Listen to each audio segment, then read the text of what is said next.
नमस्कार, मैं हूँ मिली और आइए भगवत गीता को थोड़ा और डिटेलिंग में समझने की कोशिश करते हैं। शायद इस पूरी पृथ्वी पर भारतीय संस्कृति ही ऐसी होगी जिसने ईश्वर को एक नर्तक के रूप में प्रदर्शित किया होगा। आपने सभी ने नटराज की मूर्ति अवश्य देखी होगी।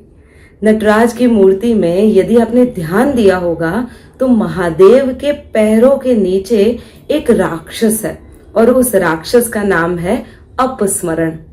आपको पता होगा स्मरण का बिल्कुल ऑपोजिट होता है अपस्मरण। भगवान ये कहते हैं कि यदि आप अपस्मरण को दबा दे तो आपको स्मरण हो जाएगा कि आप कौन है। और ये भी कहा जाता है कि अपस्मरण को मिटाया नहीं जा सकता, उसे आप दबाकर ऊपर बढ़ सकते हो। हमने जब भारतीय संस्कृति को जाना तब एक और पहलू सामने आया जिसे हम देखते हैं एक नृत्य के स्वरूप में। ये पूरी प्रकृति is like a cosmic dance of the god, the सत, जिसे हम कहते हैं एग्जिस्टेंस। ये जो एग्जिस्टेंस है वो पूरा का पूरा एक कॉस्मिक डांस है। यदि हम देखें तो ईश्वर को हम एक नर्तक के रूप में देख सकते हैं और उनसे जो सर्जन होता है उसे हम एक नृत्य के रूप में देख सकते हैं। यदि नर्तक नृत्य नहीं करता है तब जो नृत्य है, जो उसका सर्जन है, वो वहीं रुक जाता है। और जब कभी भी नर्तक नृत्य करता है तब वही नर्तक और उसका नृत्य एक रस हो जाता है। इसका सीधा सा अर्थ है कि हमारे जो ईश्वर हैं वो एक नर्तक हैं और ये पूरी सृष्टि उनका नृत्य। यदि वो ना हो तो सृष्टि होना मुश्किल है, पर सृष्टि ना हो तो हम ये नहीं कह सकते कि वो नर्तक भी नहीं है, वो ईश्वर भी नहीं है। चलिए दूसरी तरह से थोड़ा साइंटिफिक वे में उसको समझते हैं। आप सभी ने बचपन में स्कूल में पढ़ा होगा कि पानी में दो ही अणु होता है, एक तो होता है हाइड्रोजन और दूसरा होता है ऑक्सीजन। हाइड्रोजन और ऑक्सीजन मिलकर पानी बनाता है। आपने देखा है इस पूरी पृथ्वी पर बहुत सारा ऑक्सीजन है जिसे हम सांसों से लेते हैं। इस पूरी पृथ्वी पर बहुत सारा हाइड्रोजन भी है, पर कभी भी सारा ऑक्सीजन और सारा हाइड्रोजन फटाफट मिल के पानी नहीं बनते। तो अब क्यों नहीं बनते? क्योंकि जब भी कभी आप लैब में भी हाइड्रोजन ऑक्सीजन को साथ में रख देंगे ना, वे अलग अलग अणुओं की तरह ही बरतेंगे, वे कभी भी आपस में मिलेंगे नहीं। पर मिलते तो यही है, पानी को तोड़ो, सिर्फ हमें क्या दिखेगा?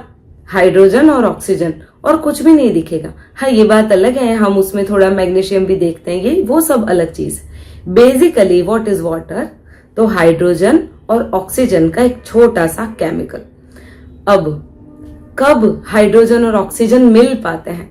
तो हाइड्रोजन और ऑक्सीजन को मिलने के लिए एक कैटालिटिक एजेंट की जरूरत पड़ती है और जिसे कहा जाता है इलेक्ट्रिसिटी, बिजली। बिजली का काम सिर्फ यही होता है कि वो आके जरा सा कौंध देती है और जैसे ही बिजली कौंधती है या उसकी प्रेजेंस होती है तुरंत ही हाइड्रोजन और ऑक्सीजन मिलकर पानी बना देता है। ईश्वर भी कुछ ऐसा ही करता है, वो केवल और केवल प्रेजेंट रहता है, केवल प्रेजेंट। उसकी प्रेजेंस में सारी चीजें होती हैं। नदियां बहती है, जल सागर में जाके मिलता है, सागर का पानी भाप बनता है, बादल बनते हैं, फिर से बरसते हैं, फिर से नदियों में जाते हैं और नदियां निरंतर सालों साल बहती रहती है। बादल सालों साल बनते रहते हैं, सृष्टि सालों साल चलती रहती है। और यही चीज है जो ईश्वर करता है, बिल्कुल एक कैटालिटिक एजेंट की तरह। उसकी प्रेजेंस ही काफी है चीजों को घटित होने के लिए। अब आप कहेंगे हम पैदा हुए, यदि ईश्वर की प्रेजेंस नहीं होती आपका जन्म पॉसिबल नहीं था। फिर आप कहेंगे आप बड़े हुए, ईश्वर की प्रेजेंस नहीं होती तो आप बड़े भी नहीं होते, ना ही आप बूढ़े होंगे और ना ही मरेंगे। यदि ईश्वर की प्रेजेंस है तभी कोई बीज अंकुरित होगा और उसमें से वृक्ष बनेगा और फिर से उस पे फल लगेंगे, फिर से फल गिरेगा और बीज अंकुरित होकर फिर से वृक्ष बनेगा। निरंतर जो चीजें चलाए रखता है वो है ईश्वर, पर वो स्वयं कभी करता नहीं है। जिस प्रकार हाइड्रोजन और ऑक्सीजन मिलते हैं बिजली की प्रेजेंस में, पर बिजली उसमें कोई हिस्सा नहीं लेती, वो सिर्फ प्रेजेंट रहती है। इसी तरह से ईश्वर भी केवल देखता है, सृष्टा है, वो करता नहीं है। सृष्टि की रचना करने वाला है पर करता नहीं है। वो कभी कोई भी चीज नहीं करता, उसकी प्रेजेंस में सारी की सारी चीजें हो जाती है। आज यही चीज कृष्ण अर्जुन को कहेंगे भगवत गीता अध्याय 5 श्लोक नंबर 14 में। तो चलिए श्लोक देखते हैं और किस प्रकार ये एक्सप्लेनेशन एकदम सही होता है ये भी समझते हैं। परमेश्वर मनुष्य को न तो कर्तापन की, न कर्मों की और न कर्म फल के संयोग की ही रचना करते हैं, किंतु स्वभाव ही बरत रहा है। यहाँ पर कृष्ण अर्जुन को कह रहे हैं स्वभाव ही एक दूसरे में बरतते हैं। स्वभाव अर्थात गुणों का एक दूसरे में बरतना, गुणों का अलग अलग संयोजन। गुणों को हम कहते हैं सत्व रजस तम। सत्व रजस तम को हमने इंग्लिश में जाना था इंटेलिजेंस, हमारे इमोशंस और हमारा सेंस ऑफ वाइटलिटी। तो हमारा जो शरीर है जिसमें इनर्शिया है, हमारे जो इमोशंस है जो इनर्शिया का बेस्ट फ्रेंड है, और हमारा इंटेलिजेंस जो इन सब से सबसे अच्छा है, पर उसको समझने के लिए इमोशंस और सेंस ऑफ वाइटलिटी को बहुत काम करना पड़ता है। तो भगवान ये कहते हैं स्वभाव ही स्वभाव में बरतता है। मतलब पानी का स्वभाव है भाप बनना, बादल बनाना, वापस बरसना, नदी में बहना, सागर में जाना, फिर से भाप बनना।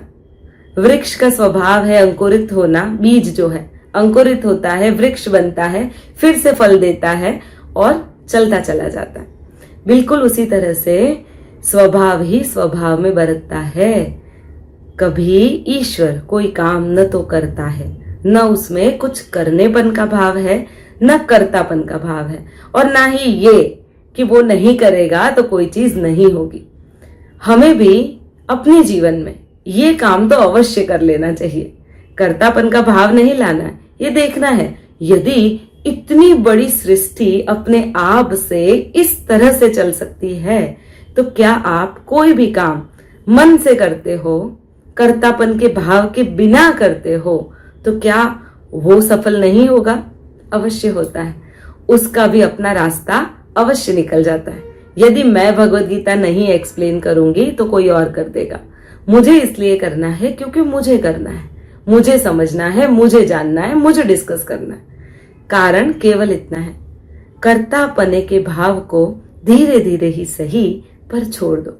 आजकल मैंने बहुत लोगों को कहते हुए सुना है कि मैं नहीं रहूंगा या रहूंगी तो तुम्हारा काम अटक जाएगा।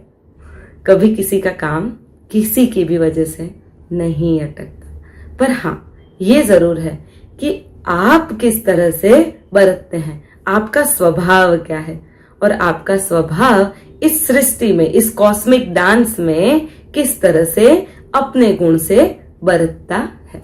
आप अपना कितना योगदान देते हैं वो ज्यादा इंपॉर्टेंट है। यदि वीडियो पसंद आया हो तो लाइक जरूर कीजिएगा, शेयर कीजिए, अपने बच्चों को भगवत गीता सिखाइए, क्योंकि भगवत गीता से उन्हें जीने का सही तरीका समझ में आएगा। जीवन तो हर कोई जी लेता है, सही तरह से जीना ज्यादा इंपॉर्टेंट है। तो अपने बच्चों को, अपने से छोटों को अवश्य सिखाइएगा। और हाँ, चैनल को सब्सक्राइब नहीं किया है तो कर दीजिए। धन्यवाद।